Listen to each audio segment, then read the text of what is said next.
देखिए, एजिंग एक natural process है और हम हर अगले दिन एक दिन बड़े होंगे, तो ऑब्वियसली हम क्लॉक को रोक तो नहीं सकते, लेकिन डेफिनेटली हम कुछ चीज़ों का ध्यान रख के we can keep looking younger. तो लाइफस्टाइल तो बहुत ज़रूरी है ही कि अगर आप स्मोक करते हैं या रेगुलरली ड्रिंक करते हैं तो ऑब्वियसली ये आपकी जो एजिंग प्रोसेस को वो है एडवांस करता है।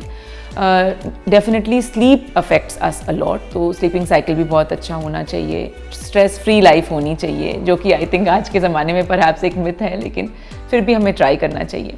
जो स्किन केयर के लिए इम्पॉर्टेंट है, अगर मुझे कोई 2 प्रोडक्ट चूज़ करने को बोला जाए कि भाई ये 2 इम्पॉर्टेंट इंग्रेडिएंट्स हैं, तो पहला डेफिनेटली होगा सनस्क्रीन।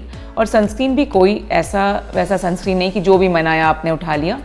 जो दिन में अगर आउटडोर्स आप हैं तो एक फ़िज़िकल ब्लॉकर यूज़ करें, और अगर आप इंडोर्स हैं तो डेफिनेटली कुछ एक लाइटर सनस्क्रीन आप यूज़ कर सकते हैं। And every 2 hours application is a must, तो जितना हो सके इसको फॉलो करें। और रात के वक्त जो एक्सफोलिएशन है वो ज़रूरी है, तो retinol will be my important ingredient that I will tell you is, क्योंकि वो रिन्यू करता है स्किन को डेली। लेकिन हाँ, रेटिनॉल अगर आप यूज़ करेंगे तो आपको एक स्किन केयर स्पेशलिस्ट की ज़रूर सलाह लेनी चाहिए, बिकॉज लिमिटेशंस भी हैं उसके यूजेज में। तो ये 2 इम्पॉर्टेंट स्किन केयर टिप्स हैं।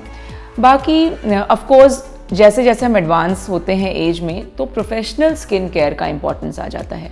आजकल टेक्नोलॉजी इतनी एडवांस हो गई है कि हमारे पास बहुत सारे मेडिफेशियल्स हैं, और स्किन केयर जो रिजीम्स हैं, जो स्किन केयर ट्रीटमेंट्स हैं, बहुत इंपॉर्टेंट हो जाते हैं। पीलिंग है, ये भी बहुत इंपॉर्टेंट है।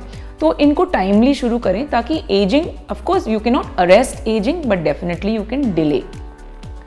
Now I practice as a cosmetic surgeon and I see a lot of people, बहुत सारे एज रेंज में लोग आते हैं, बहुत यंगर एज में भी आते हैं, ओल्डर एज में भी आते हैं। तो अगर बहुत एडवांस्ड एजेस में क्या होता है कि बहुत बार चाहते हैं लोग कि बिल्कुल 10 साल या 15 साल अपना लूज़ कर दें एकदम से और फ्रेश दिखें, यंग दिखें, तो उसके लिए डेफिनेटली एंटी एजिंग सर्जरी, जिसमें कि फेस लिफ्ट सर्जरी बहुत इंपॉर्टेंट सर्जरी है, पेरी ऑर्बिटल रिजुवनेशन बहुत इंपॉर्टेंट है, आईलिड लिफ्ट, ब्रॉ लिफ्ट, या फिर फेस फैट ग्राफ्टिंग एक मिनिमली इन्वेजिव प्रोसीजर है, जिससे बहुत हद तक आप अपने एज को रिवर्स कर सकते हैं।